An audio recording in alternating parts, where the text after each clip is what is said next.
equipo que nos grabe, grábenos, por favor, para darle la bienvenida a un gran compañero, a un gran amigo, a un gran periodista y a un gran escritor, al queridísimo Ricardo Sevilla, que tiene mucho que platicarnos hoy precisamente de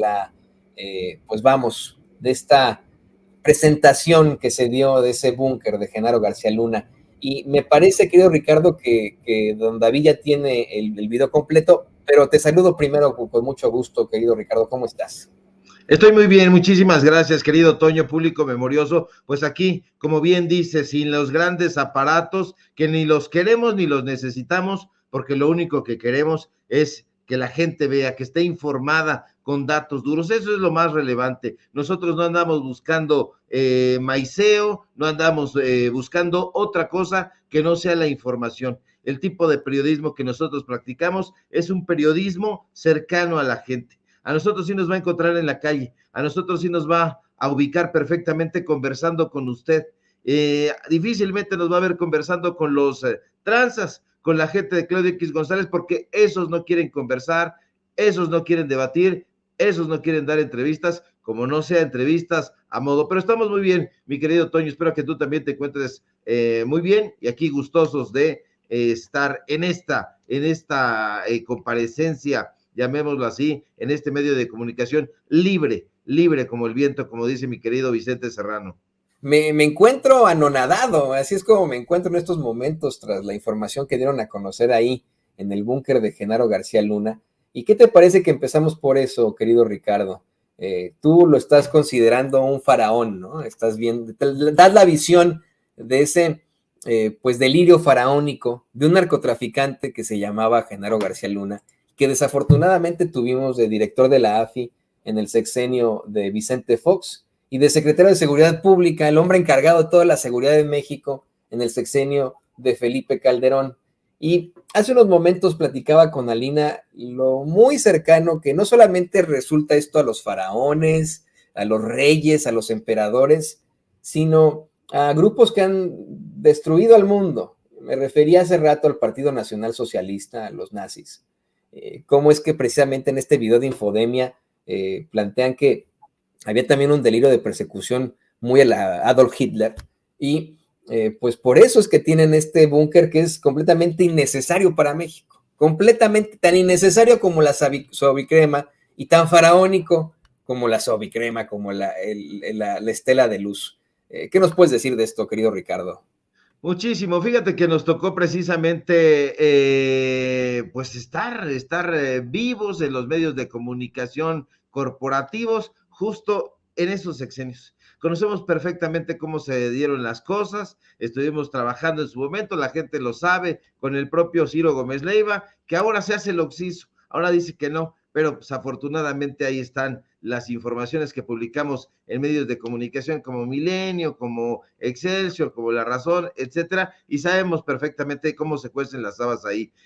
Dice Raimundo Rivapalacio que los invitaban ahí, pero ellos nada más iban como una suerte de outsiders. Y a mí me parece eso espeluznante porque de acuerdo con lo que había dicho Raimundo Rivapalacio, eran personajes que solamente iban a ir a ver todo off the record, pero no iban a informarle a la gente. Entonces, ¿de qué se trataba esa comparecencia, ese tipo de investigaciones? De algo completamente anómalo.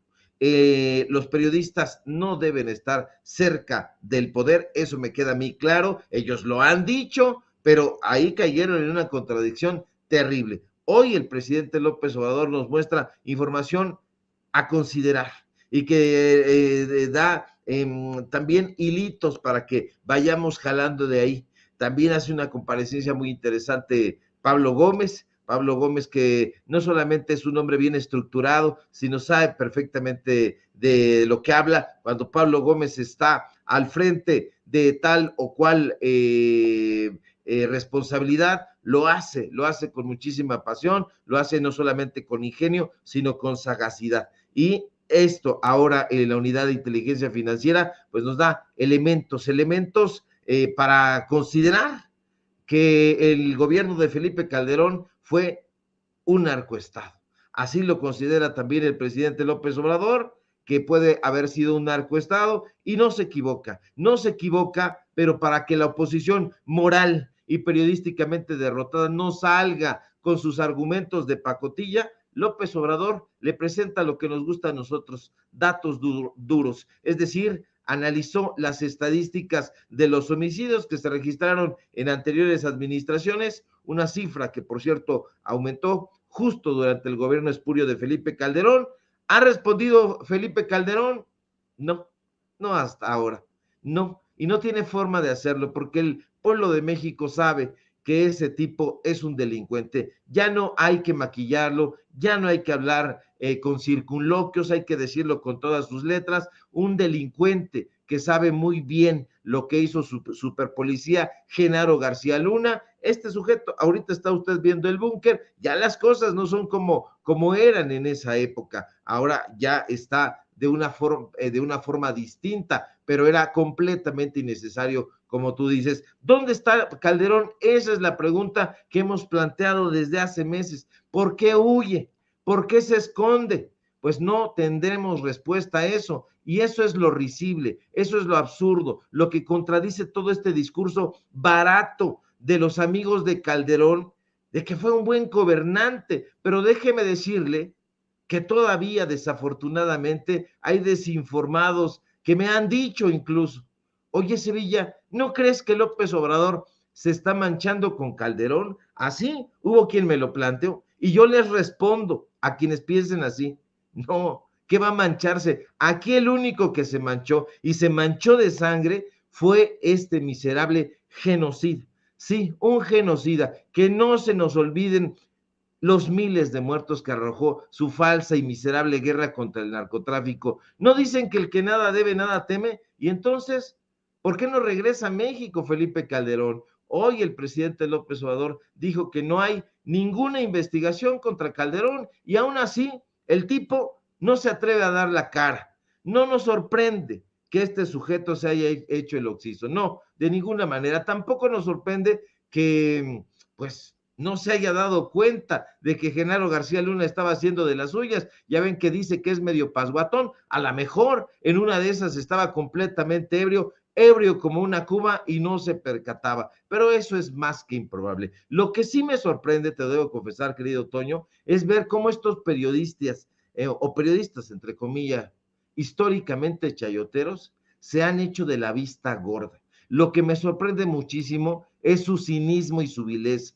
Pero lo que más me sorprende, asquea y hiela la sangre es ver cómo estos pseudo periodistas, estos pseudo intelectuales que en otro tiempo eran vistos como la máxima expresión de la veracidad, mienten e intentan lavarle la cara a un criminal como García Luna. Que Ciro Gómez Leiva visitó este lugar que usted está viendo en su pantalla, que fue a ver a García Luna al famoso búnker, es un hecho indiscutible.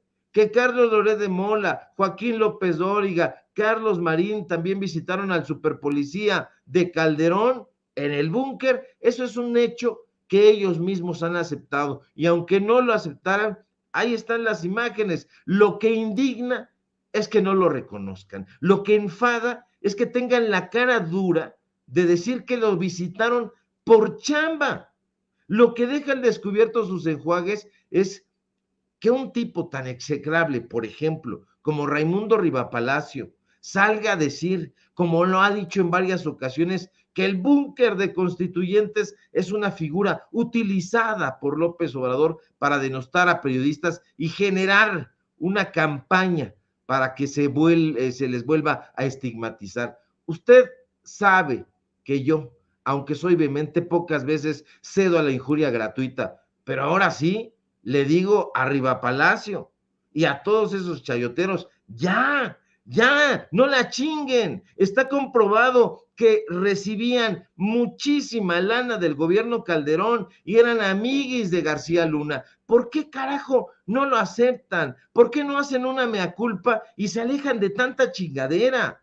¿O es que acaso no les interesa cómo los vea la gente? ¿Acaso lo único que les ha interesado siempre es el dinero? Lo que hacía García Luna con invitaciones a periodistas era hablar abiertamente sobre el estado de la seguridad pública en el país y expresar sus propias valoraciones, como dice Raimundo Rivapalacio. ahí me parece algo sensacional, sensacional, porque como puede usted ver en estas imágenes que le vamos a poner en su pantalla, o sea, el propio Raimundo Rivapalacio lo dijo, dice, quien esto escribe, lo dijo en 2019, en esta columna que usted está viendo, dice, quien esto escribe fue varias veces a esas reuniones que tienen una modalidad de briefings normales en el mundo entero y desde el gobierno del presidente Carlos Salinas, usuales en distintas áreas de la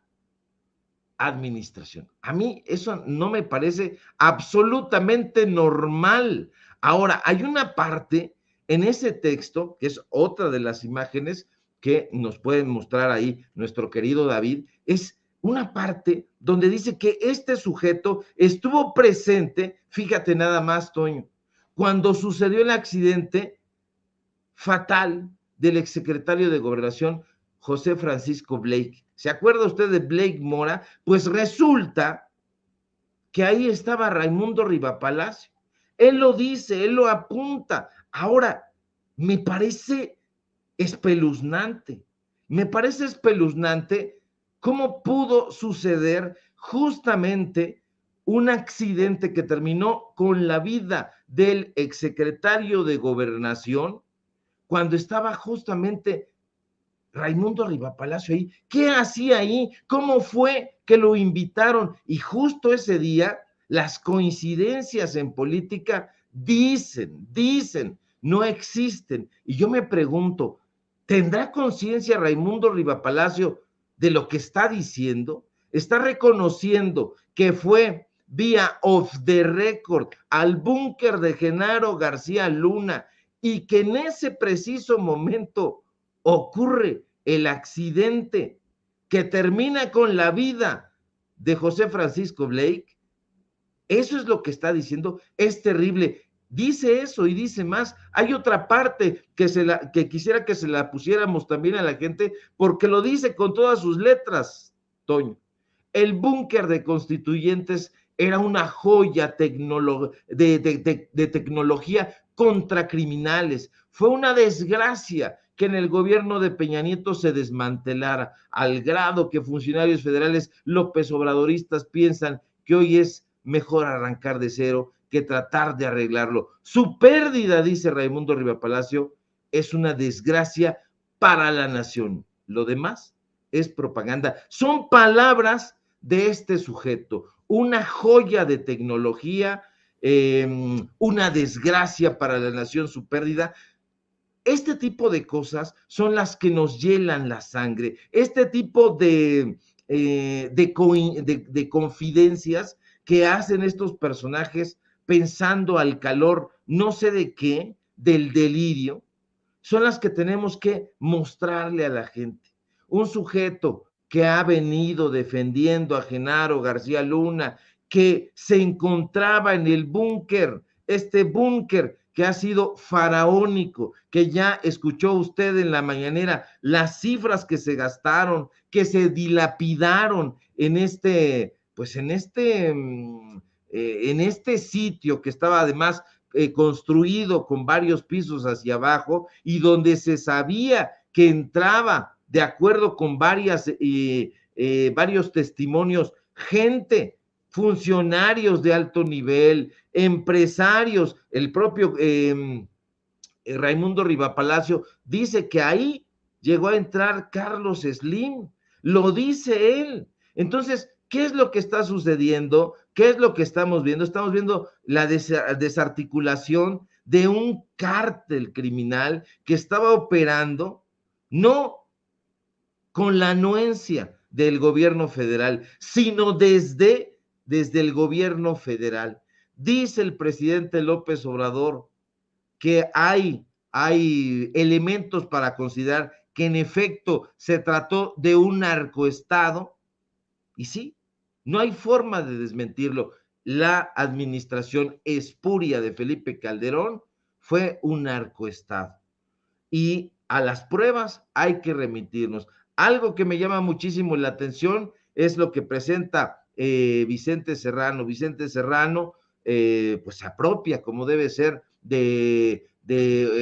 pues del escenario, plantea un cuestionamiento. Pablo Gómez dice, ahora que planteas esto, pues será importante que nosotros le preguntemos también al gobierno estadounidense, pues, pues que nos informe acerca de algo de dinero de lo que se está hablando. Algo que sí me descorazonó por otro lado, querido Toño, es que no haya en curso una investigación sobre Felipe Calderón. Aunque no la haya, aunque no esté en curso, puede ocurrir que sí suceda. Eso dependerá también de lo que vaya a responder Genaro García Luna. Si todavía le llegan al precio, se quedará callado, purgará la condena, como los buenos, como los leales narcotraficantes que son, y si no, pues estará sacando a balcón a Felipe Calderón, que sería, en todo caso, lo deseable, que este pillo fuera a la cárcel. Por lo pronto, está desaparecido. Anda por allá en fiestas, bailando, haciendo de las suyas, chupando como se debe, pero lo que sí es cierto es que este personaje invitaba a todos estos periodistas chayoteros ahí a ese búnker que usted ya está viendo en las imágenes que no son imágenes que nos alegren, que nos pongan contentos. ¿Por qué? Porque fue dinero del pueblo de México dilapidado en un centro, pues no de investigación,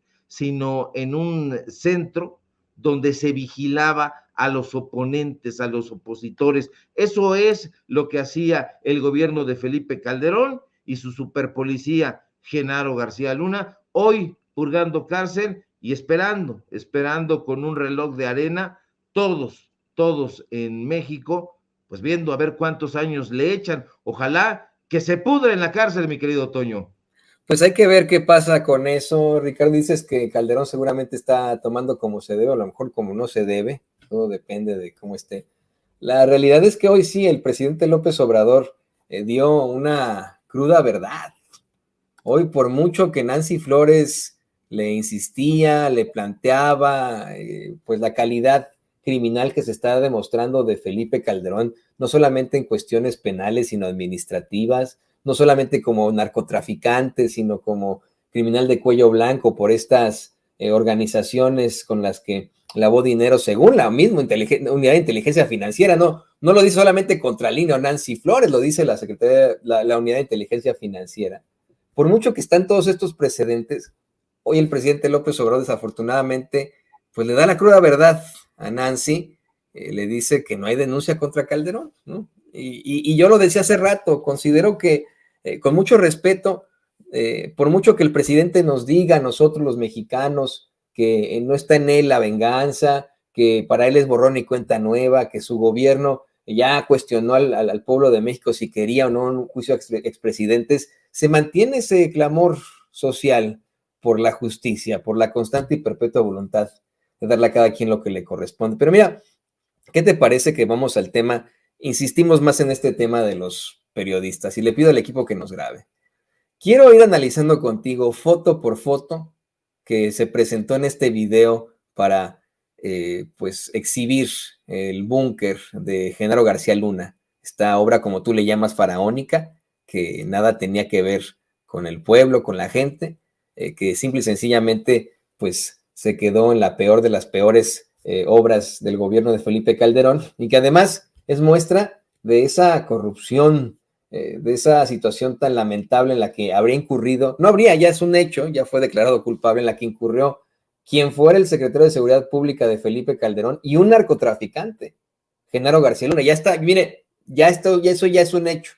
Vamos a ver las fotos. Mira, a ver, don David, pónganos por favor ahí las fotos. Ahí tenemos, por ejemplo, a Carlos Marín con Enrique Peña Nieto y Genaro García Luna. Imagínense ustedes. Carlos Marín, esta foto pues es muy ilustrativa. A ver si podemos ir a la siguiente, mi querido don David.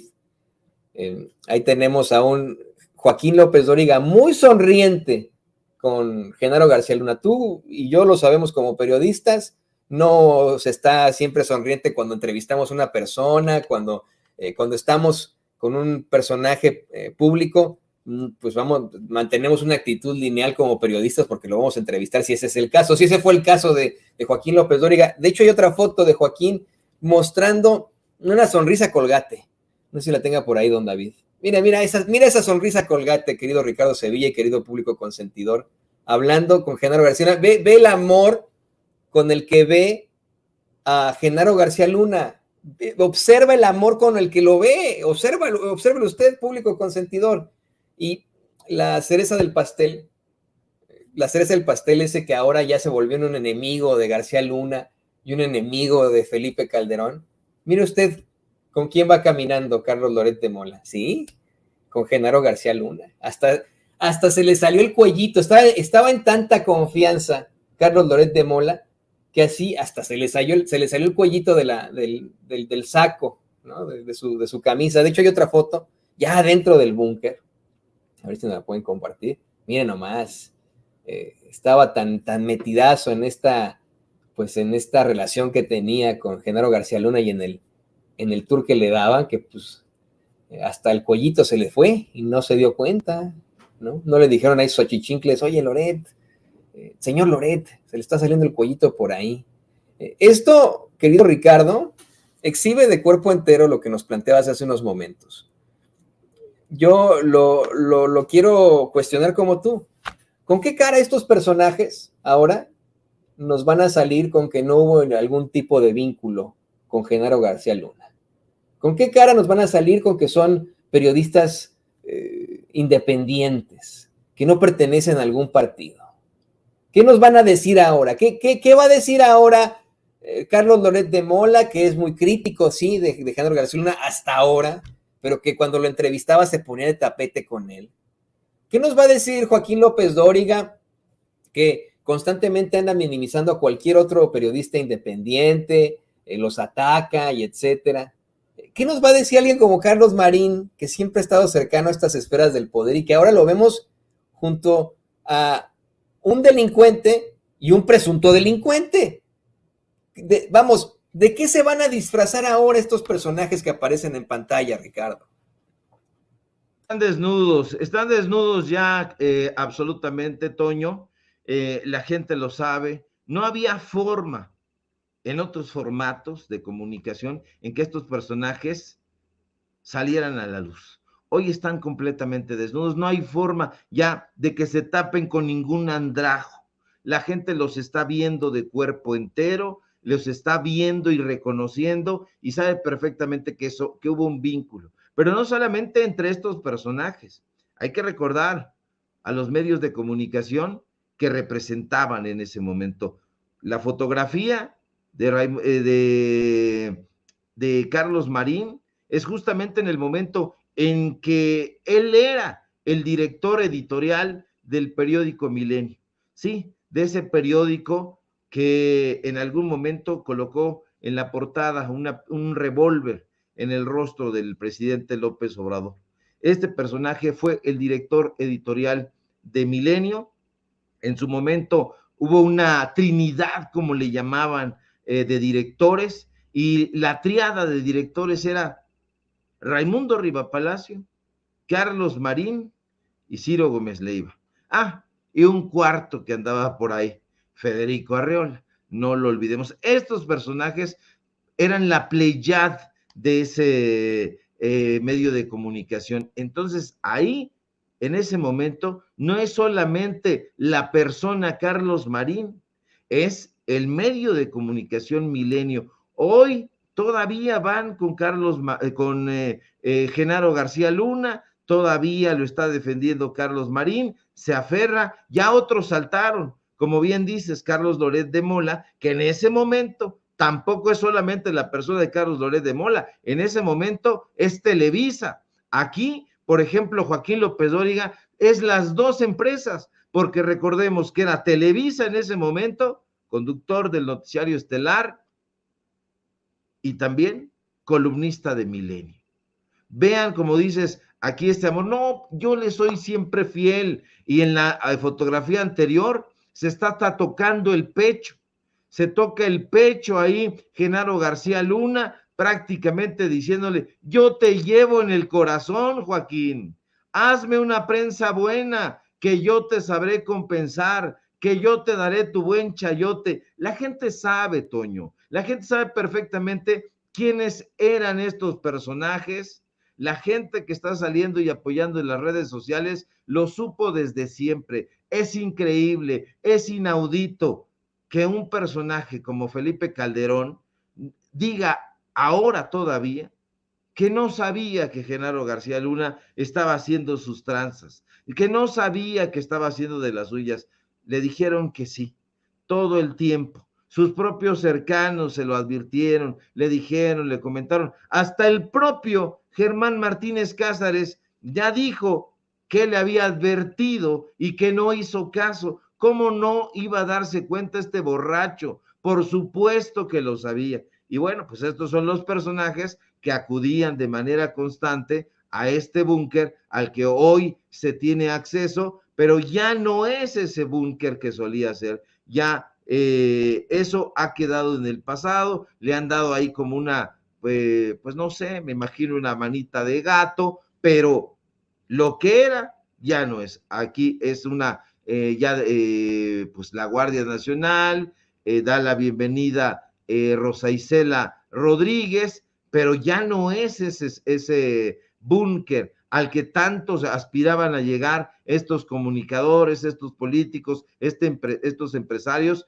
y que de acuerdo, por ejemplo, con el documental de Netflix, también la señora Wallace habría tenido acceso directo y ahí se podía meter sin ningún problema. Hay muchos personajes que estuvieron ahí y hoy están como flamantes conductores de noticias, hoy están como flamantes políticos, pero que no se nos olvide todo lo que representó. Es como si fuera una visita al Palacio Negro de Lecumberri.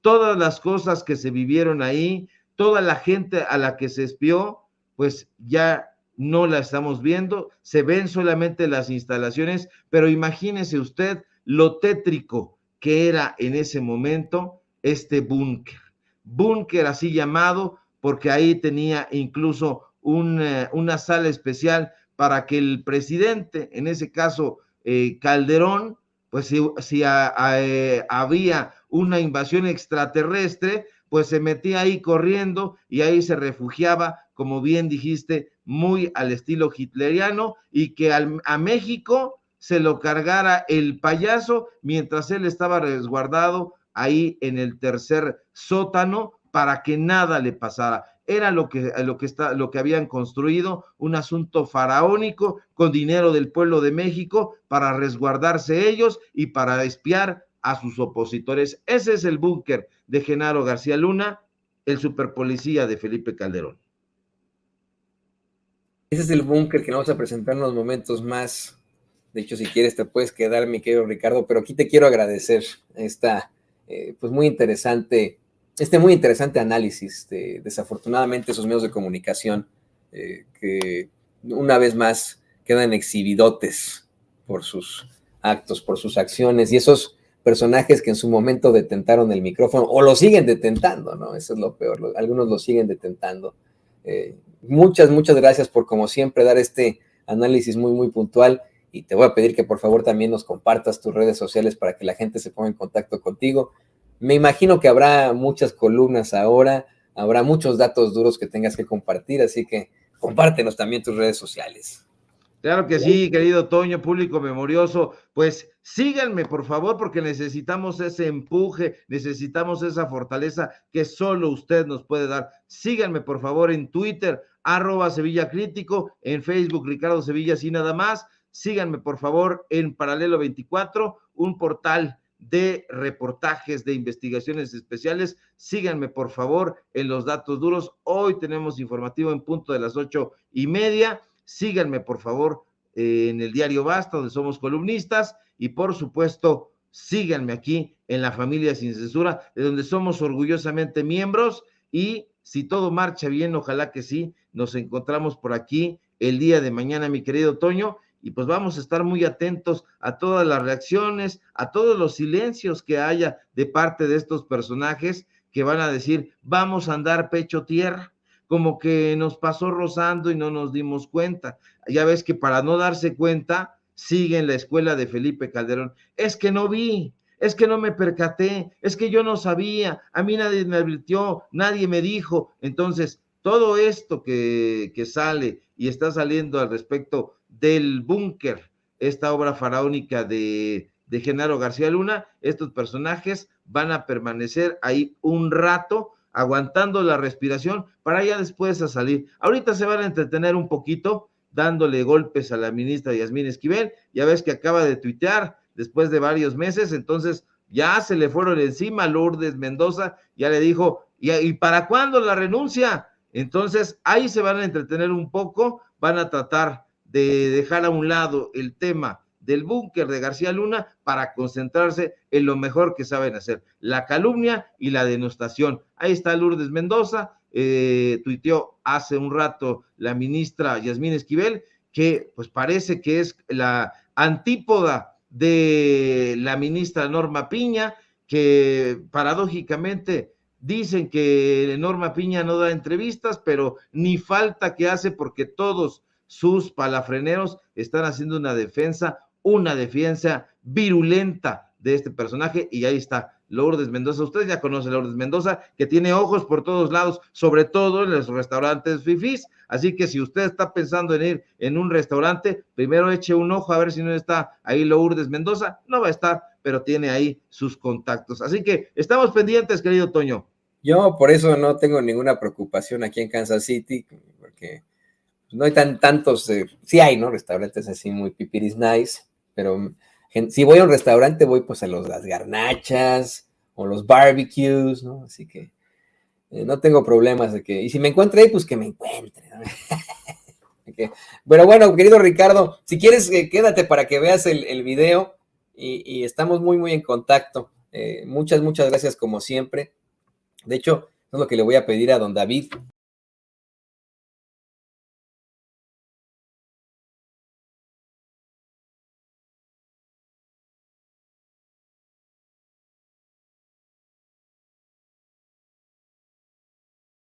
Grave para saludar a mi amiga, a mi compañera corresponsal, Alina Duarte, que se conecta con nosotros ya en un día muy especial, un día que es verdaderamente noticioso. Querida Alina, ¿cómo te va? Bienvenida Sin Censura. Muchísimas gracias, Toño. Bien, pues feliz de estar aquí con todas y todos el día de hoy. Te mando un abrazote a ti, a toda la audiencia y al equipo de Sin Censura. Un abrazote que va de vuelta, mi querida Alina. Y bueno, hay que empezar con este tema. Tenemos muchos temas contigo, querida Lina, pero ¿qué te parece que empezamos con esto? En la conferencia de prensa mañanera se dan a conocer una serie de datos sobre las empresas de Genaro García Luna, estas empresas que habrían incurrido en irregularidades. Se habla del PAN como un narcopartido ya abiertamente. Se habla de lo que tuvo que ver en todo esto el gobierno de Calderón y el gobierno de Peña Nieto, situaciones muy fuertes, y no lo da Sin Censura, no lo da Vicente Serrano, Alina Duarte o Antonio Ruiz. Esa información la da la Unidad de Inteligencia Financiera con Pablo Gómez. Además de todo eso, el presidente hace aclaraciones muy fuertes al gobierno de Estados Unidos, a los republicanos. Es un día verdaderamente noticioso, pero ¿qué te parece que comenzamos con las últimas revelaciones en ese búnker que, en efecto, pues simple y sencillamente revela los delirios de grandeza de esa pareja, la pareja García Luna, Felipe Calderón, que ahora están vinculando a un trío, Margarita Zavala. De hecho, hay una parte en este video que ponen de Infodemia en el que se habla de cómo es que pues tenía este complejo de Hitler, como para tener un búnker, para tener este delirio de persecución y delirio de grandeza. Tuvo que hacer este búnker para Calderón, para él mismo, y hoy pues se enfrenta a situaciones muy adversas. ¿Qué opinas de esto, querida Lina? Pues mira, yo creo que es bastante vaya, va en bastante sintonía, ¿no? Con lo que hemos venido hablando aquí todos los días, que tiene que ver con que no solamente estábamos ante un gobierno que pues trató de legitimar una masacre en contra del pueblo mexicano, sino que el gobierno de Felipe Calderón pues prácticamente operaba como otro cártel más, sin embargo, no desde cualquier lado, sino desde el máximo poder, la máxima autoridad en este país, que era el Ejecutivo Federal. Y lo vemos, tenía todo a su servicio, ¿no? Genaro García Luna, yo creo que hay muchos medios de comunicación o incluso también un cierto sector de la población aquí en México que todavía no se dimensiona ante lo que estamos. Imagínense si ya se comprobó que Genaro García Luna estaba inmiscuido en temas de narcotráfico y crimen organizado, que no sabemos, ¿no? O sea, si ese es como la punta del iceberg, ahora imagínense todo lo que está todavía oculto detrás de estas relaciones de complicidad entre gobierno, ¿no? Entre el aparato estatal y los grupos de delincuencia organizada. Entonces, el pensar ahora este tema de los búnkers, ¿no? De la forma en la que operaba, hay que pensarlos no como una sede más de algún poder del Ejecutivo, sino realmente como una célula, ¿no? Del crimen organizando, teniendo todo a su alcance.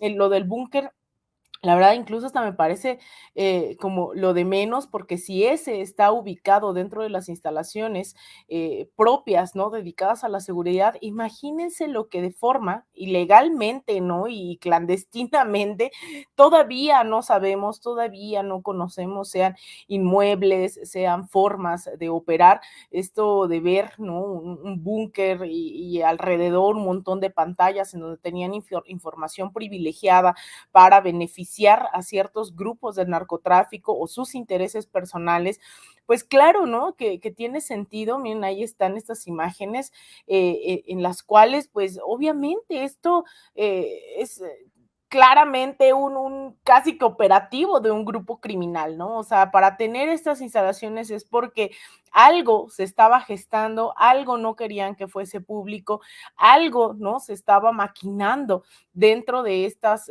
paredes, dentro de estas instalaciones. Entonces, tener ahora acceso al conocimiento de esto, pues es algo que la población deberíamos también de tratar de dimensionar lo que estamos viendo, lo que estamos teniendo de información a nuestro alcance. Entonces, de verdad, esto es brutal, ¿no? Pensar que esto es solo una parte de lo que realmente podemos tener acceso a todavía un sexenio sumamente oscuro, como el de Felipe Calderón, decía Olga Warner, ¿no? Felipe el Oscuro, y también seguramente el peñanietismo. Entonces, esto es solo la parte de infraestructura, ¿no? Ahora, pues obviamente esto que da a conocer Pablo Gómez, estas cifras de transacciones, ¿no? De grupos delincuenciales, aparato estatal nuevamente, el panismo, pues creo que por ahí tendríamos que seguir desmenuzando, porque por mucho tiempo a los medios de comunicación, a los periodistas, no solo se les amenazó, sino que además también se les criminalizó, se les dijo que eran unos exagerados, que no tenían pruebas, que lo que se estaba sustentando no tenía nada anclado en la realidad. Y ahora estamos viendo que se están comiendo sus palabras una a una. Felipe Calderón, García Luna, y seguramente en unas semanas, en unos meses, en unos años serán Marco Cortés, Santiago Krill, Gil, ¿no? O sea, todos los panistas, ¿no? Que se han llenado la boca de democracia, pues se van a comer esas palabras poco a poco, porque espero tengamos las pruebas suficientes para decir merecen estar en la cárcel, merecen pagar por sus crímenes, y claro está, yo creo que tenemos que seguir insistiendo una y otra vez en que tenemos que presionar también para que haya una transformación en el Poder Judicial, porque pareciera que tenemos muchas expectativas de que se procese a los culpables, a los responsables de todos estos actos de corrupción, desvío de dinero, narcotráfico, etcétera, y al final los dejan en libertad. Entonces creo que también tiene que ser una lucha paralela, el seguir insistiendo, el seguirnos organizando en torno a una transformación real del Poder Judicial en México. Y le voy a pedir al equipo que nos grabe, Alina, porque justo en estas declaraciones que hace Pablo Gómez ahí adentro de ese búnker, en este informe que da el titular de la Unidad de Inteligencia Financiera, menciona una situación verdaderamente escabrosa. La participación directa del Partido Acción Nacional con Genaro García Luna, no solamente con Felipe Calderón, evidentemente, fue una participación directa, lo que se plantea, da incluso pues la cifra que te estoy buscando en estos momentos para que la planteemos por ahí. Dice Pablo Gómez que una relación financiera concreta entre el PAN y una de las empresas de Genaro García Luna, se habla al menos de $1 millón, ¿no? Al menos de $1 millón en todo esto. Y es por eso que Vicente en esa conferencia le hablaba ya del narcopartido al Partido Acción Nacional. Y aquí tenemos que vincularlo directamente a la ideología del Partido Acción Nacional. Fíjate, hay algo que quería platicar contigo desde hace tiempo porque tú eres muy ávida en esta historia. El Partido Acción Nacional se funda, según el presidente López Obrador, para contrarrestar los programas y las acciones de justicia social del presidente Lázaro Cárdenas, específicamente la expropiación petrolera, ¿no? Eso es lo que dice el presidente López Obrador. Lo que la gente no sabe es que el Partido Acción Nacional se fundó 14 días después de que Hitler invadiera Polonia, de que comenzara la Segunda Guerra Mundial. Y una y otra vez se ha planteado en investigaciones periodísticas cómo es que la realidad de ese partido, del Partido Acción Nacional, es fascista. Podría incluso llamarse de inspiración nazi del Partido Nacional Socialista de esa, ¿no? La década de los 30 y principios de la década de los 40 del siglo pasado. Hoy estamos hablando de un partido que ha sido vinculado directamente a un grupo del narcotráfico, pero que en otros momentos ha sido vinculado a otros organismos absolutamente violentos. Y desafortunadamente nos quieren jugar el dedo en la boca. Hoy nos dicen que los mismos representantes de ese Partido Acción Nacional, que el narcoestado lo tiene López Obrador, que hubieron narcoelecciones, cuando todas estas pruebas están en su contra. ¿Tú qué opinas de esto, Alina? Estaba volteando aquí en el librero, en algún lado tengo el libro del Fisgón, que se llama La raíz nazi del PAN, pero no lo alcanzaba a ver, sino bueno, ahora se los paso, es muy interesante, porque justamente habla de toda esta formación de un partido, sobre estos cimientos que tú mencionas, querido Toño, en el cual pues la derecha mexicana pues no estaba exenta, ¿no? De los grandes discursos fascistas en el resto del mundo. Entonces, tenían grandes vínculos, tanto políticos, ideológicos, con movimientos pues nacionales, ¿no? De ultraderecha y extranjeros. Entonces es justamente durante el cardenismo en donde la derecha mexicana crece con bastante fuerza, ¿no? En ese sentido. Y ahí, por ejemplo, está el tema de la Unión Nacional Sinarquista, que pues llegó a tener casi 500,000 de afiliados, ¿no? Y de afiliadas, que era pues un movimiento de extrema derecha. O sea, imagínate, 500,000 de fascistas, ¿no? En ese sentido. Y había otra que era también la Falange, que también llegó a tener decenas de miles de afiliados. Entonces, ahí había, dentro de estos esquemas, había grupos neonazis armados, ¿no? Que también tenían esta característica propia también de esas décadas, ¿no? Del movimiento anticomunista. Entonces, imagínate estos movimientos de 500,000 de personas en un lado, decenas de miles en otro, donde también tenían acceso a armas, anticomunistas, antisemitas, que incluso esa parte más radical, pues eran las llamadas camisas doradas. Y es ahí donde parte de este panismo, ¿no? Va surgiendo. Entonces, no es nada más decir es que son unos fachos, es que sí son de la derecha, es que son de ultraderecha o neonazis, no es una exageración.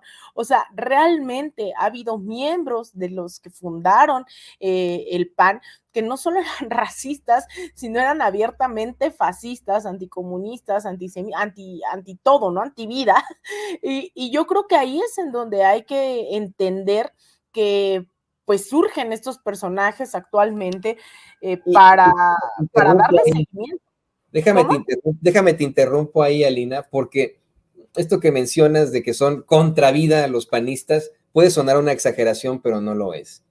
Hemos tenido un partido desde el principio de la Segunda Guerra Mundial que podría equipararse al Partido Nacional Socialista que ocasionó la Segunda Guerra Mundial por parte de Hitler, ¿no? Esa es la realidad. Tenemos ese partido, ya ha estado operando en México durante todo este tiempo. Yo creo que no puede tomarse como exageración lo que nos estás planteando. Por supuesto que así ha sido. Hemos tenido un partido de ultraderecha durante todo este tiempo. Ha tenido sus destellos democráticos con algunos de sus representantes, pero siempre ha sido un partido de ultraderecha, violento, un partido que en todo caso no debería de existir. Fíjate, al concluir la Segunda Guerra Mundial se prohibió obviamente el registro del Partido Nacional Socialista, el partido nazi, y se prohibió en la constitución de los alemanes el uso de la suástica, el uso de cualquier tipo de parafernalia nazi, se prohibió la impresión incluso de Mein Kampf, Mi lucha, este libro infame de Adolf Hitler, y una serie de cosas. En México, pues tenemos un partido que está vinculado a eso. Ni siquiera acá en Estados Unidos, Alina, acá en Estados Unidos supuestamente existe el partido neonazi, están los que son ultraderechistas y etcétera, pero ni siquiera el Partido Republicano podría ser vinculado al Partido Nacional Socialista de Alemania, y en México sí, el PAN sí podría estar vinculado a eso, y lo seguimos teniendo como partido, y tenemos gobernadores de ese partido, y tuvimos 2 presidentes de ese partido. Perdón que te haya interrumpido, pero... No, querido Toño, yo estoy totalmente de acuerdo. De hecho, estoy buscando aquí la imagen de este libro que les comento, porque creo que es una consulta sumamente necesaria que hay que hacer. Se los voy a mandar ahorita aquí a los compañeros en producción a ver si lo podemos poner eventualmente. No hay que estar ajenos a estos debates, yo insisto, cuando hoy hablamos de fascismo, no solamente es contundente, sino además es muy triste, porque estamos hablando de que son movimientos que no terminaron, ¿no? De ser derrotados ideológicamente, y eso es lo preocupante. Lo preocupante es ver nuevamente un movimiento tan amplio, abiertamente pues neonazi, ¿no? En América Latina con el bolsonarismo, en Estados Unidos también con el trumpismo. Aquí pues hay una parte también dentro del panismo que va directamente a esos orígenes de este PAN del que les estamos hablando. Miren, ahí está, esta imagen es de este libro del Fisgón, que estaría muy bueno que si pueden tener acceso a él, vayan y lo compren. La raíz nazi del PAN, porque ahí explica cómo estos nombres que a lo mejor a algunos nos suenan, otros no, como Manuel Gómez Morín, por ejemplo, también Gustavo Molina Font, Manuel Herrera Lazo, Pedro Zuloaga, fundadores de este partido, pues colaboraban, ¿no? Con estos grupos de ultraderecha, o pertenecían a estos grupos también de ultraderecha. Incluso es muy interesante porque también en este libro se llega a tocar el tema gráfico, evidentemente, pues el Fisgón como caricaturista, pues también el tema del arte, ¿no? De la gráfica es importante, lo retoma. Y yo no sabía que, por ejemplo, el doctor Atl, que de hecho, si no mal recuerdo, algunas de las ilustraciones todavía de los libros de texto gratuito en México eran de él. Doctor Atl también era, parte de estos grupos pronazis, ¿no? Entonces, hay que ir recordando, hay que ir reviviendo para que no creamos que solo es una cuestión de democracia, de si eres de izquierda, de derecha. No hay que irnos con esos discursos. Realmente es gente que tiene un proyecto abiertamente fascista de las minorías y que han logrado dar continuidad durante muchísimas décadas a todo esto. Entonces, que no nos sorprendan lo que viene a decir Kenia López Rabadán, Xochitl Gálvez, o ahora incluso nuevas generaciones. Hay una chica que tiene mi edad, es más chica que yo, se me acaba de oír, está en el Congreso de la Ciudad de México, Ana Villagrán, que también tiene unos discursos terribles, ¿no? O América Rangel, también diputada, no es que se vayan a la ultraderecha, es que ese es el origen de este partido, representan muy bien este partido. Entonces, creo que es un buen momento porque todo esto se invisibilizó, se vistieron de demócratas, literal se subieron a un caballo con un estandarte de la Virgen de Guadalupe y nos dijeron, ahora sí viene la democracia. Y no es verdad. El PAN tiene esta raíz nazi que no podemos negar, que no podemos ocultar ni debemos ocultar, y creo que es un buen momento pues para poner esto a debate, porque además, perdón que sea tan repetitiva, hace unos días también muchos colectivos, colectivas, nos veíamos en la necesidad de hacer algo porque hemos visto que ya no solamente es el tema del pasado, ¿no? En ese sentido, ya no solo es lo que pasaron en los 30, en los 40, en los 50, ahora lo que estamos viendo es el resurgir también de un movimiento neonazi a escala global que deberíamos de tener sumamente presente, sobre todo en México. Hace unas semanas también fueron, digamos, víctimas de acoso, uno de los principales foros culturales en la Ciudad de México, el Multiforo Alicia, les fueron a pintar suásticas, además en la alcaldía Cuauhtémoc, ¿no? Que eso nunca había ocurrido, pero ahora pues van y le pintan suásticas, fueron a golpear a un compañero que es gestor cultural y le decían, por tu culpa, ¿no? Nos están cancelando nuestros conciertos neonazis y lo golpearon. Iba a haber más conciertos neonazis en esta ciudad. Entonces hay un discurso también ya latente, pero también acciones neonazis ya hoy presentes en el país, además de esta cumbre de CIPAC, ¿no? Que tuvimos hace unos meses también en la Ciudad de México con Steve Bannon, un mensaje de Donald Trump tratando de impulsar a Eduardo Verástegui, con gente profundamente nazi, ¿no? A escala global, el hijo de Jair Bolsonaro, Eduardo Bolsonaro, etcétera, etcétera. Entonces, ante esa situación también creo que es importante no solo evidenciarlo en estos espacios, querido Toño, sino también organizarnos, resistir y hacer, pues también, ¿no? Disputar la cultura. Y es por eso que en los próximos días, mira, aquí tengo un cartel que también ya se lo mandé ahorita a producción. El día sábado en Tlatelolco estamos organizando un evento para mencionar esto, Jornadas de Amor y Libertad se llama este encuentro, en un espacio que estamos buscando que se amplíe a más personas, un espacio pues decimos libertario contra el odio. Entonces va a haber un concierto en Tlatelolco, una jornada amplia, va a haber regalos de libros, va a haber la lectura del manifiesto Amor y Libertad, que también bastantes compañeros y compañeras prepararon para este evento, y van a estar cantantes como Silvana Estrada, Vivir Quintana, que bueno, es una de las cantantes también que ayer sonó por toda la marcha del 8M, el David Aguilar se llama, y Las Reinas Chulas, que también seguramente reconocerán a más de una, empezando por Nora Huerta, que hace esta caracterización de Sandra Cuevas. Van a estar ahí Las Reinas Chulas, entonces pues les esperamos el día sábado desde las 3 de la tarde en Tlatelolco, y también va a haber transmisiones ahí, creo que la Secretaría de Cultura de la Ciudad de México lo estará transmitiendo, la Brigada para Leer en Libertad. Entonces, bueno, ahí están estas jornadas de amor y libertad para que vayan, y lo que decimos es, si el odio es su arma, que el amor sea la nuestra. Entonces, esto es contra los discursos de odio y expresiones fascistas, es por ello que se crea este espacio plural con organizaciones, colectivos, creadores, estudiantes, ciudadanos, ciudadanas, así que no solamente venimos aquí a decirles unámonos, sino también, pues vamos a gozar, ¿no? Vamos a bailar, vamos a cantar, si Sandra Cuevas no nos quiere ver bailar, pues vamos a bailar, vamos a cantar, vamos a estar juntos entre todos y todas, pues contra el fascismo, querido Toño. Eso que mencionas es claro, ¿no? Desafortunadamente esa alcaldía está siendo gobernada por una fascista.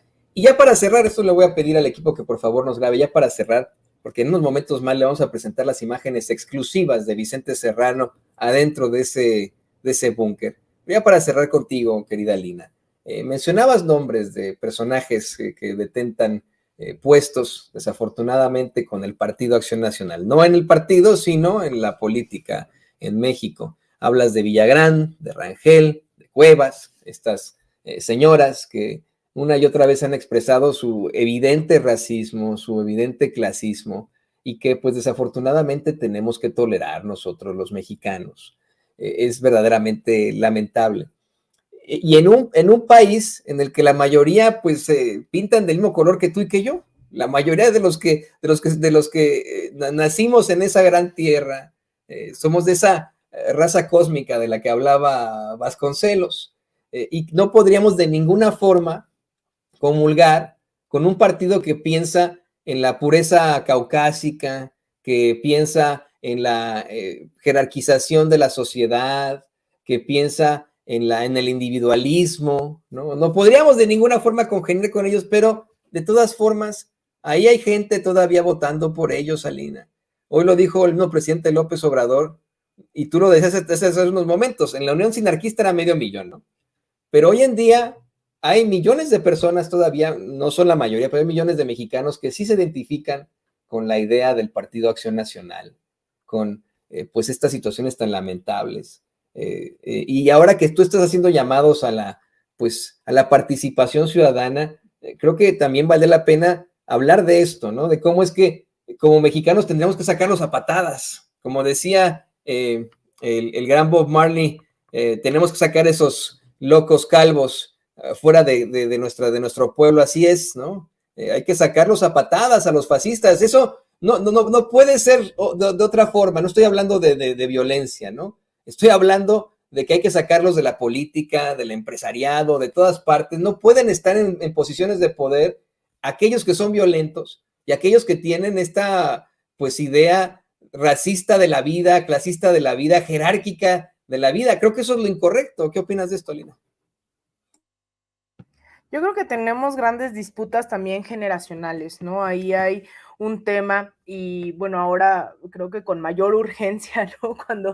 Cuando vas a una marcha del 8M y entonces ves un montón de jóvenes, ¿no? De 17, 20 años, además de mirarlas con envidia de que están en discursos, ¿no? Y debates que pues una se plantea ya a los 30, ¿no? Y yo las veía ayer en la marcha. También uno se plantea qué horizonte se construye, porque hay una disputa también de las narrativas de forma permanente, ¿no? Una disputa por el sentido común, y cuando una ve a jóvenes feministas que no les hace ruido que esté Kenia López Rabadán, Claudia Ruiz Massieu, ¿no? En la misma marcha, Sandra Cuevas, híjole, creo que es bien triste, ¿no? Porque entonces evidencias en la población que hay violencia en contra de las mujeres, pero pareciera que no hay una conciencia profunda sobre que hay otras mujeres que también violentan. Y eso pasa con la política y eso pasa, ¿no? Con la disputa ideológica, cultural, en todo sentido. Hay que seguir pensando en cómo le hablamos también a las nuevas generaciones, porque, por ejemplo, esta mujer, eh, esta chica que les decía, esta diputada panista Ana Villagrán, no tiene más de 35 años, no los tiene, es mucho más joven, yo creo, ¿no?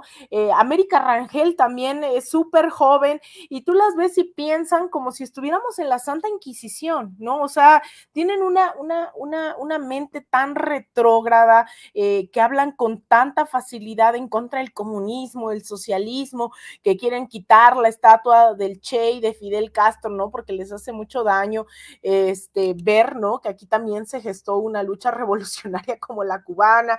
Es decir, tienen discursos tan obsoletos, pero que todavía merman dentro de un sector, pero además joven. Deja tú, o sea, yo pensaría que hay generaciones que decimos, pues bueno, después de tantos años de Televisa, TV Azteca y de medios impresos, ¿no? Difundiendo su ideología, ¿no? La de la derecha neofascista, pues lo entiendo, pero dentro de las juventudes hay que hacer una disputa y por eso es que yo decía, es tan importante disputar culturalmente, ideológicamente, a través de formación política, a través de jornadas de amor y libertad, a través de videojuegos, ¿no? A través de absolutamente todo. Y ahí creo que tenemos un gran reto, porque si bien ahora creo que hay jóvenes también que se informan a través de estas plataformas, las dinámicas comunicacionales van cambiando. Entonces yo creo que en los próximos años nos veremos en la obligación también de buscar la interpelación ya solo, no solo entre nuestros pares, ¿no? Generacionalmente hablando, sino también entrarle. O sea, yo me siento muy, muy anciana cuando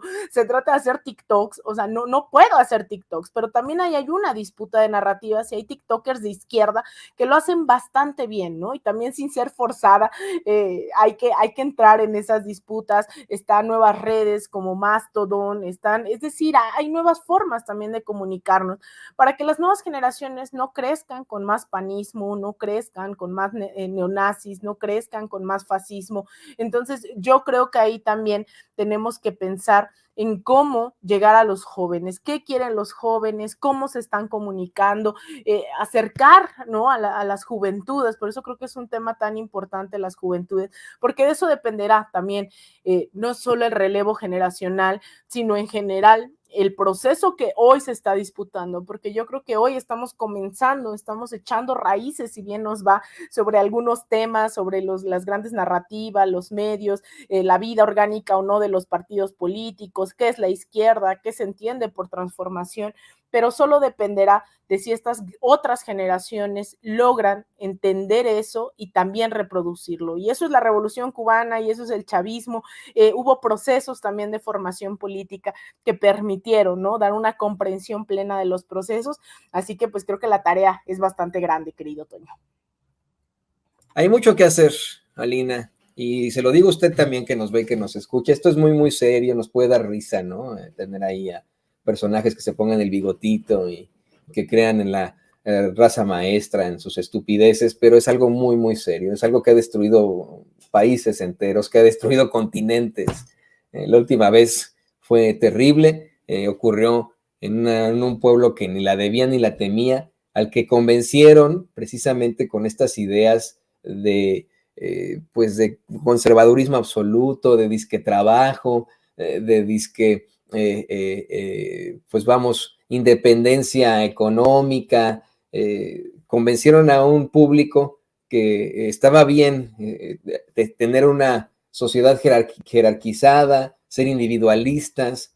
Convencieron al público de que había diferencias entre nosotros como seres humanos, diferencias por nuestro credo, por nuestra piel, y terminó una situación muy, muy nefasta para todo el mundo. Yo sigo con esta idea de lo preocupante que es que en México exista no un partido de derecha, no un partido conservador, existe un partido de ultraderecha muy, muy peligroso, y esa es la realidad. Querida Lina, me dio mucho gusto platicar contigo, que nos des claridad de estos temas. Tú, por supuesto, lo sabes perfectamente, ahí tienes tus libros. Si yo le puedo recomendar a usted que nos ve, que nos escuche otro libro en el que se plantea esto, busque a Juan Alberto Zedillo, el libro se llama Los nazis en México. Ahí se habla precisamente de esta unión sinarquista fundada en México mucho antes que el PAN, cómo es que tenían estos vínculos, cómo es que traían a México, traían al continente americano a personajes de la ultraderecha de Italia, de Alemania, de España, para que dieran pláticas a los neofascistas acá en México. No se pierde decirlo, se llama Los nazis en México, de Juan Alberto Zedillo, y por supuesto, este libro que nos planteas tú, que es de, ¿me puede recordar el nombre del catolicismo? Fisgón. Es del Fisgón. Este es de Rafael Barajas, porque pensé que era bueno, este es de Rafael Barajas, el Fisgón. Hay otro libro que también hizo Ríos. Ríos también es una explicación también en eso. Estaba pensando yo en Ríos. Ríos también es una explicación de los nazis en México y sus vínculos con el panismo. Pero mientras tanto, querida Lina, ¿por qué no nos compartes tus redes sociales para que la gente se ponga en contacto contigo? Muchísimas gracias. Pues ya saben, ahí creo que será importante que lo puedan encontrar, este texto, que veamos, ¿no? Más información sobre esta derecha que termina siempre persiguiendo, encarcelando, asesinando. Así que no es exageración, tenemos que tener estas herramientas también históricas claras para saber de dónde vienen ellos, dónde viene el oponente, y también informar a las nuevas generaciones. Entonces, bueno, a mí me pueden encontrar en Twitter, en @AlinaDuarte_, en Instagram _AlinaDuarte, en facebook.com/Alina Duarte Periodista. Y nuevamente les repito, el sábado en estas jornadas de amor y libertad en Tlatelolco a partir de las 3 de la tarde. Miren, yo no sabía quién era Silvana Estrada hasta que vi que entre las y los jóvenes es muy popular, así que va a estar Silvana Estrada, va a estar Vivir Quintana, va a estar el David Aguilar, las Reinas Chulas, se va a leer el manifiesto también del amor y la libertad, así que les esperamos ahí en Tlatelolco a partir de las 3 de la tarde el día sábado. Y pues bueno, siempre es un placer, querido Toño, platicar contigo, y también anunciar que próximamente también estaremos yendo a Texas, así que ya les informaremos también ahí justamente con el Fisgón. Vamos a ir a hablar también de esa raíz nazi del PAN por Texas, así que esperemos pronto darles también las fechas. Te mando un abrazote, Toño, a ti, a Ceci, a don David, a todo el equipo y obviamente a la audiencia de Sin Censura. Muchas gracias. También te mando un gran abrazo, un beso, mi reconocimiento siempre, querida Elena. Y pues ahí estamos. Yo, por supuesto, que me gustaría acompañarte ahí en Texas, tomar el tren aquí en la Union Station de Kansas City, verte por ahí, pero de aquí a que llego, olvídate. Y ¿quién haría el programa en la mañana, no? Así que, pero pero pues ahí te deseamos lo mejor de lo mejor, y acuérdese, ahí va a estar Alina en Texas, hay muchos paisanos que pueden ir ahí a visitarla. Y bueno, ahí estará nuestra querida Alina. Y bueno, pues ahí está, ahí lo tiene usted, la querida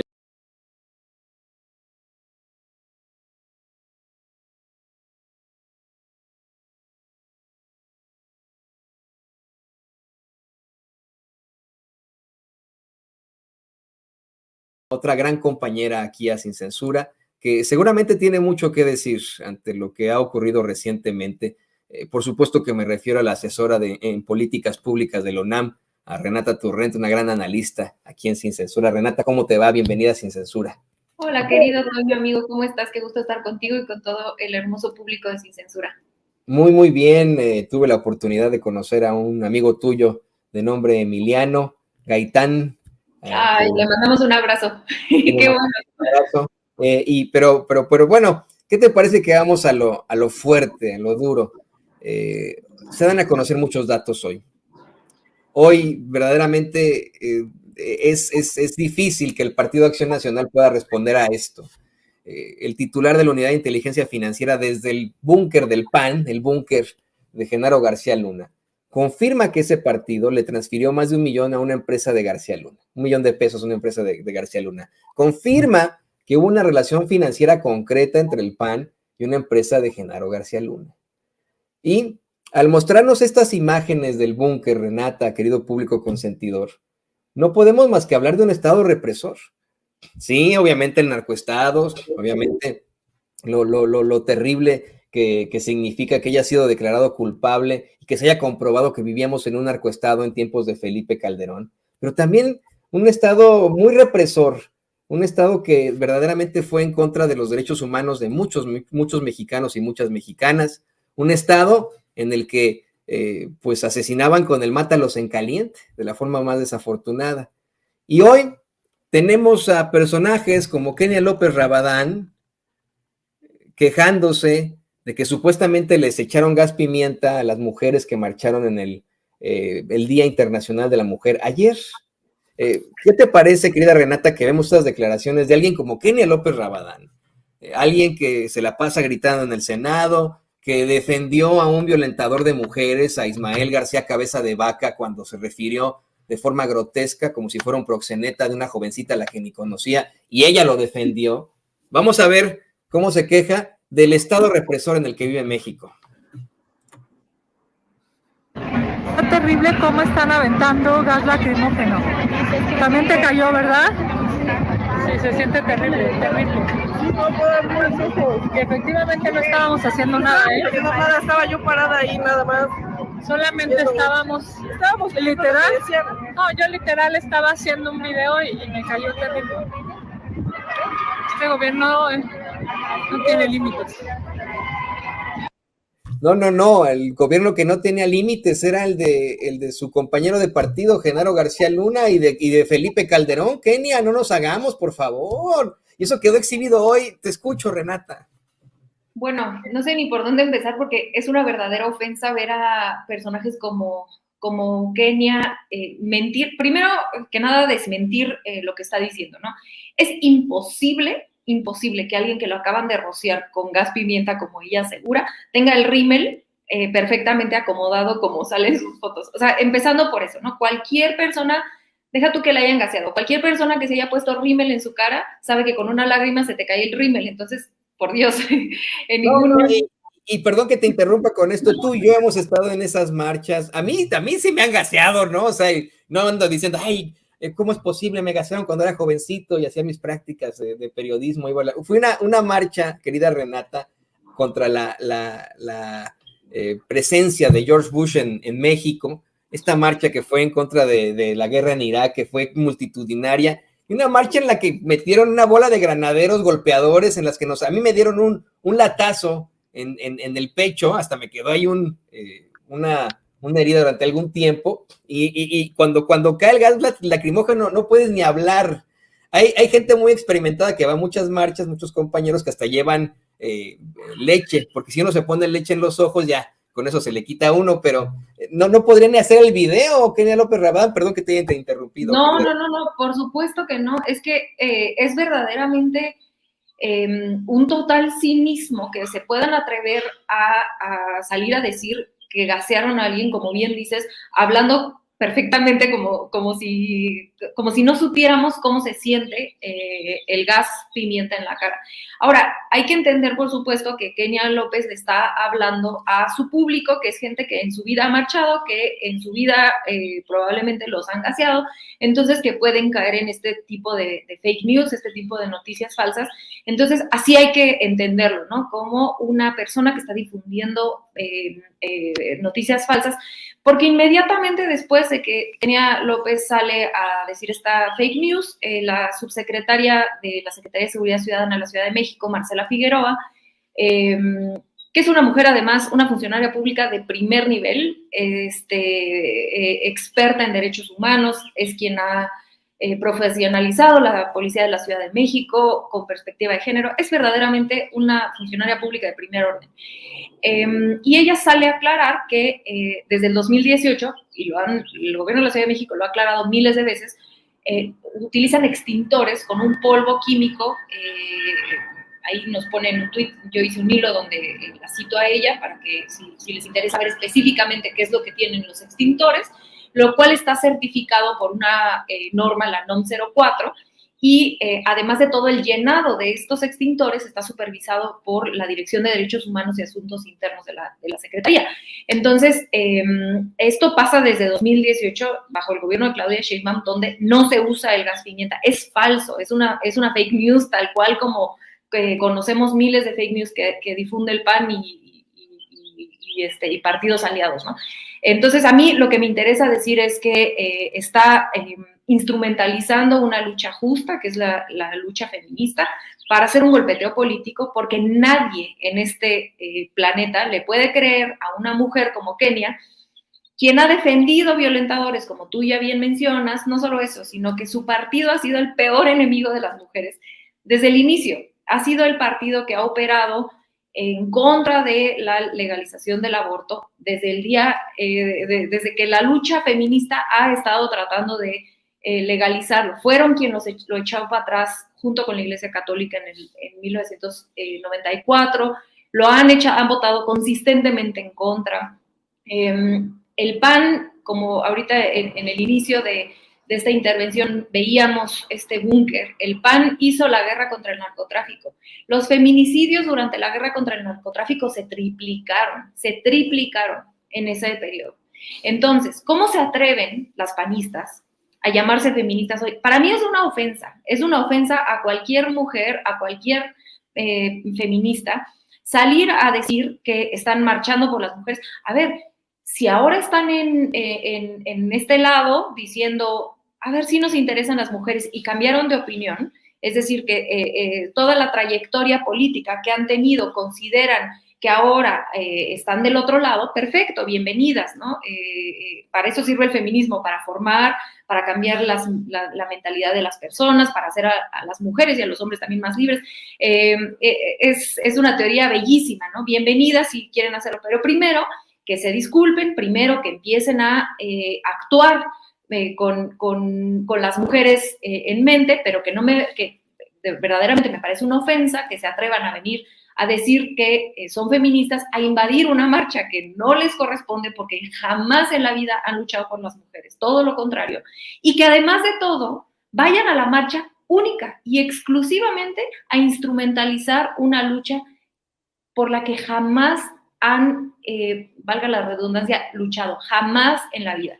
Entonces, lo que están haciendo es politiquería y fake news, y así hay que entender a Kenia López, que me da muchísima vergüenza que tenga tan poco pudor de salir a hacer este tipo de politiquería en un momento importante para las mujeres de este país, como es el 8 de marzo, que además creo que fue una marcha muy linda ayer, mayoritariamente pacífica.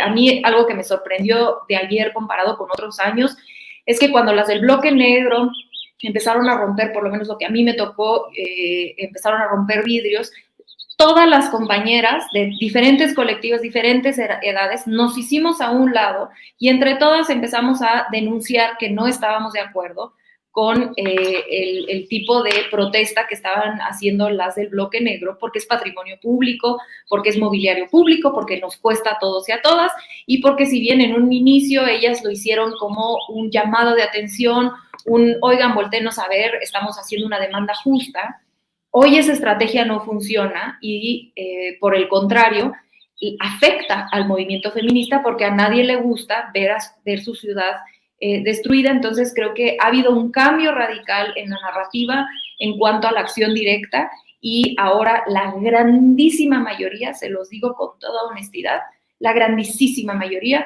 nos fuimos a manifestar de manera pacífica sin romper un solo vidrio, como en mi humilde opinión considero que es más poderosa una protesta pacífica, ¿no? Es muchísimo más poderosa y, insisto, en su gran mayoría así lo fue. Tenemos, desgraciadamente, algunos incidentes aislados del bloque negro, pero, bueno, en su mayoría eran consignas, abrazos, compañerismo, y, bueno, algunas oportunistas como ciertas panistas que capitalizan o instrumentalizan una lucha justa. Y yo quisiera, de hecho, compartir esto contigo, Renata, y con el público. Le voy a pedir al equipo que nos grabe. Hay que ser muy, muy claros en esto que tú nos planteas, en cómo es que están instrumentalizando precisamente de alguna u otra forma el feminismo para sus propios propósitos o motivos políticos. Como se dice coloquialmente, para sacar raja política.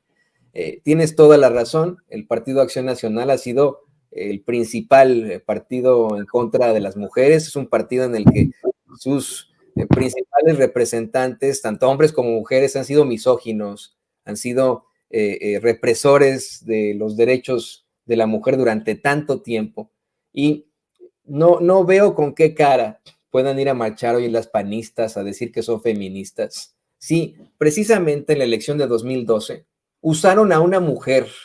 Eso es verdaderamente lamentable. Usaron a una mujer para sus fines político-electorales. Se ha planteado una y otra vez que el Partido Acción Nacional hizo un trato con el Partido Revolucionario Institucional, lo ha dicho el mismo presidente López Obrador, para que quedara en el gobierno Enrique Peña Nieto. Hasta le compraron el avión ¿no? Lo más interesante de todo es que esto se ha confirmado por la misma Josefina Vázquez Mota. Hace ya algún tiempo, te voy a decir hace cuánto fue más o menos, hace un año, aproximadamente hace un año, Josefina Vázquez Mota daba a conocer en un foro que pues ella fue puesta como pues de mentis, como chocolate, como la candidata a la presidencia del Partido Acción Nacional, porque tanto Calderón como Fox apoyaron a Peña Nieto. Y mire, si usted no me lo cree, si cree que estoy aquí en alguna intención en contra del Partido Acción Nacional, aquí están las imágenes, aquí está ese momento en el que Josefina Vázquez Mota lo dice, hace un año. Una de ellas porque el presidente Fox, creo que es la primera vez que cuento esta, pero el presidente Fox, casi nunca me gusta contar nada de esto pero creo que es importante que las mujeres aprendamos y aprendamos a ser mucho más fuertes y aprendamos que nuestra lealtad de pronto también es una lealtad, no sé si llamarla excesiva o incluso a veces equivocada. Y lo hacemos con la pareja y lo hacemos en la política y lo hacemos de muchas maneras. Y no habían pasado ni 3 días que me había acompañado públicamente en Monterrey para decirme que me iba a acompañar. Y la noche antes del segundo debate presidencial, quienes hemos vivido un debate presidencial, sabemos lo que es un debate presidencial. Y era un momento que no era fácil de la campaña y justamente la noche anterior vi que entró un mail de su parte y me emocioné muchísimo porque yo estaba segura que en ese mail me iba a dar ánimo, aliento y me iba a decir, órale, Josefina, échate para adelante, cosas así, ¿verdad? Y entonces abrí ese mail y lo que leí ahí es que había decidido apoyar a otro candidato que no era yo, una noche antes del segundo debate.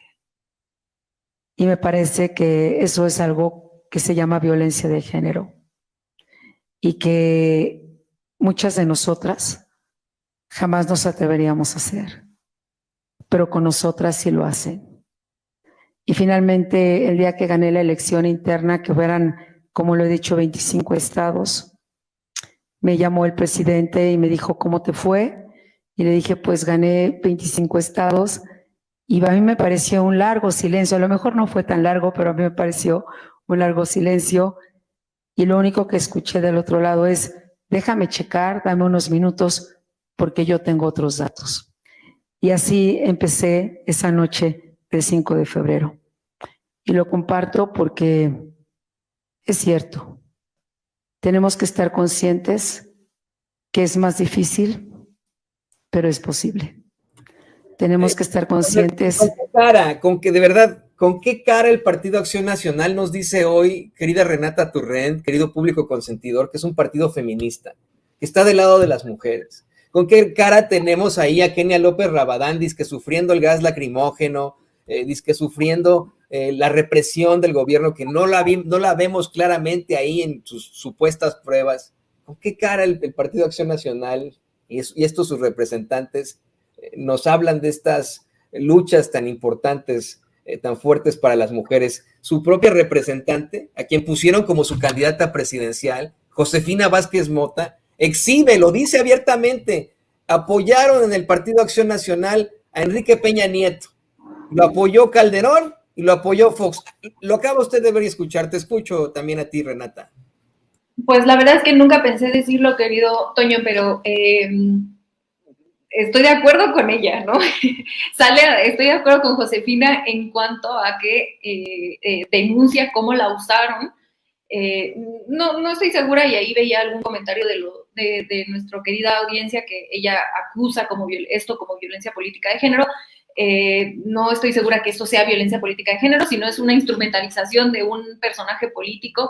Creo que alguien como Fox hubiera hecho lo mismo con un hombre, con una mujer, con tal de mantenerse en el poder en esta alianza del PRIAN, ¿no? Creo que le tocó a Josefina. Por supuesto que a Fox ni al PAN ni a nada nunca les ha importado las mujeres y las han puesto ahí como peones en primera fila por si las tienen que fusilar. Por supuesto no literalmente, pero políticamente pues más fácil hacerlo. Pero creo una radiografía de cómo el PAN utiliza a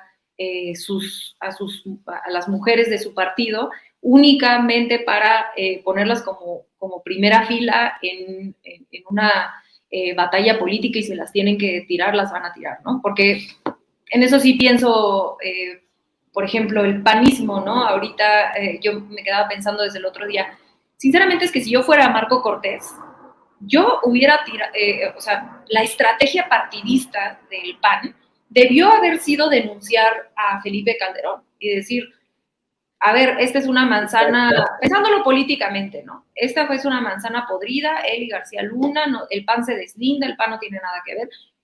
Yo creo que eso es lo que tenían que haber hecho, ¿no? Pero mucho este pacto quizá entre hombres, ahí sí me atrevo a ponerlo sobre la mesa como hipótesis. No creo que sea únicamente una cuestión de género, creo que también hay una cuestión ahí de una base calderonista de la parte más radical del panismo que no les permite romper con Calderón. Pero por supuesto que hay un trato en ese sentido sí diferenciado en cuanto a pues la aventamos, si tenemos que aventarla en primer nivel, adelante, ¿no? Y creo que como bien dices, si el PAN, insisto, hubiera cambiado de opinión, porque todos hemos cambiado de opinión, es positivo cambiar de opinión, adelante, buenísimo, todos lo podemos hacer.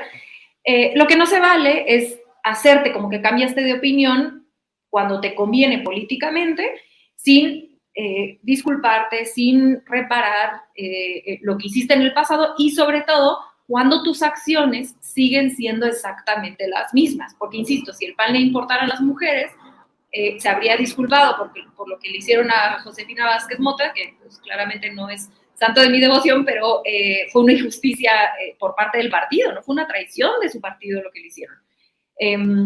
y, por supuesto, estarían legislando, gobernando en los pocos estados que le tocan a favor de las mujeres y no en contra, como lo han hecho toda su vida, toda la vida del PAN, ¿no? Entonces, a mí lo que me gustaría dejar muy clara es la grandísima hipocresía. Ahora sí que, como dice el presidente, la doctrina de los conservadores es la hipocresía, y lo podemos ver, y creen que no nos estamos dando cuenta de su hipocresía, ¿no? Y yo insisto, y lo he dicho en este espacio varias veces, creo que el peor error político del PRIAN es que no se han dado cuenta de la gran politización de este país y que siguen creyendo que el pueblo es tonto, y pues como dice el presidente, tonto es el que piensa que el pueblo es tonto.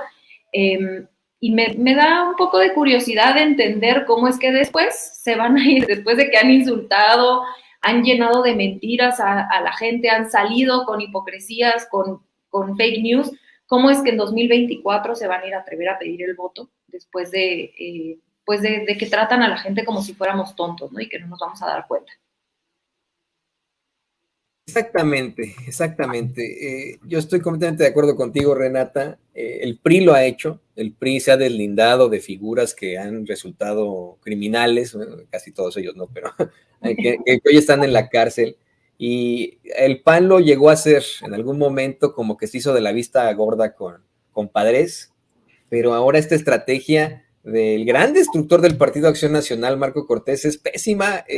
No es que les estemos dando algún tipo de consejo, pero este es definitivamente los clavos en el ataúd del Partido Acción Nacional. Haber de alguna u otra forma apoyado a Genaro García Luna, apoyado a Felipe Calderón, pero pues Felipe Calderón y Genaro García Luna, como en la canción de Timbiriche, son uno mismo, así que esa es la realidad.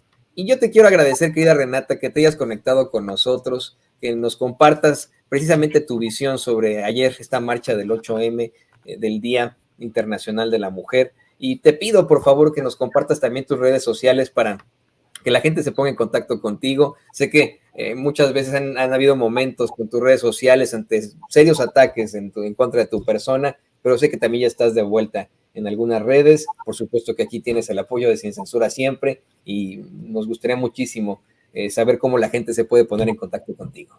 Por supuesto que sí, y a mí me encuentran en @rturrente, en Instagram y en Twitter, y si me das un minuto solo para cerrar, algo que se me olvidó decir ayer de la marcha, es que las compañeras de la 4T, las feministas que estamos en la 4T, decidimos volverle a dar flores a las compañeras policías, quienes cuidan la marcha de manera pacífica y sinceramente sin ningún tipo de represión, comparado con el gobierno de Nuevo León, por ejemplo, que es un escándalo las imágenes que vemos, y pues decidimos volver a dar flores a las compañeras policías, porque son mujeres, porque están en un trabajo muy duro, igual que muchas de nosotras, ellas incluso en condiciones mucho más adversas, y pues al final de cuentas somos compañeras. Entonces volvimos a hacer ese acto simbólico de compañerismo con ellas y de un poco de crítica hacia actos del bloque negro que han violentado a algunas de las policías, lo cual consideramos que es totalmente inaceptable cualquier tipo de violencia. Y en esta ocasión también sumamos una demanda muy importante, que es que el fiscal de Morelos, Uriel Carmona, renuncie, porque si ustedes recuerdan, hubo un feminicidio tremendo en la Ciudad de México, de Ariadna, y el presunto feminicida se la llevó a Morelos, muy probablemente coludido con el fiscal. Aventaron su cuerpo en la carretera Morelos. Es una historia de verdad que da escalofríos a cualquiera, y el fiscal de Morelos salió a decir que se había broncoaspirado. Después la jefa de gobierno encontraron con la fiscalía videos que daban a entender, y ahora podemos con todas las pruebas de la fiscalía, que el feminicidio en realidad sucedió en la Ciudad de México, y afortunadamente para ese caso pudo entonces entrar la Fiscalía de la Ciudad de México a investigar, y desmintió por completo la versión de la Fiscalía de Morelos, del fiscal. Se hizo una autopsia acá que mostraba que sí había sido un feminicidio, y gracias a la intervención de la jefa de gobierno y de la fiscalía se detienen a los 2 presuntos feminicidas, a él y otra mujer que iba con ellos. Y bueno, nos parece un escándalo que tendría que ser tema nacional y que los medios de comunicación no lo han hecho. Este fiscal lo puso Graco, el exgobernador de Morelos, y pues en realidad tendría que ser un ejemplo del mal funcionamiento de algunas fiscalías locales que abiertamente encubren feminicidas, y es por eso que decidimos que este 8 de marzo nuestra exigencia número 1 era que el fiscal Uriel Carmona renunciara y fuera investigado. Mi querido Toño, te agradezco este minuto extra para esta pequeña explicación y mandarte un gran abrazo a ti. Muchísimas gracias por el apoyo, el espacio es siempre compartido. Te mando un grandísimo abrazo, los quiero muchísimo a ti, a tu auditorio, y ahorita me quedo un ratito a contestar los mensajes de todos los compañeros y compañeras que saben que los apreciamos muchísimo. Cariño que es mutuo, querida amiga Renata Turrent, cariño que te tenemos aquí en Sin Censura, que te tengo, que tenemos a tu familia, ¿no? Por supuesto, a tu esposo, a tu hijita, ¿no? Renatitititita, mucho cariño del bueno, que aunque no nos conocemos físicamente en esta labor virtual que hemos hecho para buscar esa verdad con justicia, creo que hemos hecho todos una muy buena mancuerna, y no, al contrario, qué bueno que nos puedes compartir este gesto que tuvieron con esas mujeres policías que así como muchas otras mujeres se tienen que enfrentar a un rezago y a diferencias dentro de sus propios trabajos, y ahora les toca enfrentarse a marchas muy, muy duras ahí en la Ciudad de México. También hablar del encubridor de Morelos, es absolutamente necesario que se exhiba, y pues te queremos agradecer aquí que hayas participado con nosotros. Ahí lo tiene usted, la asesora en políticas públicas de la UNAM, Renata Turrent, aquí en Sin Censura. Amigos, amigas, regresamos en breve, pero mientras seguimos hablando sin pelos en la lengua, sin censura, usted puede suscribirse a nuestros 3 principales canales en YouTube. Sin Censura Media, en donde tenemos más de 1.600.000 suscriptores, Sin Censura TV, en donde tenemos más de 1 millón de suscriptores, y en Sin Censura Presenta, en donde queremos llegar muy pronto a los 100,000 suscriptores. Si usted ya está inscrito en Sin Censura Media, suscríbase en Sin Censura TV. Si ya está suscrito en Sin Censura TV y Sin Censura Media, suscríbase a Sin Censura Presenta. Recuerde que es gratis, no tiene que sacar un solo centavo de su bolsillo para apoyarnos. Dele clic en la campanita para que los señores y señoras de YouTube envíen las notificaciones cuando estemos transmitiendo en vivo y en directo o estemos subiendo videos. También nos puede seguir en Twitter en @Vicente Serrano y hasta en Instagram.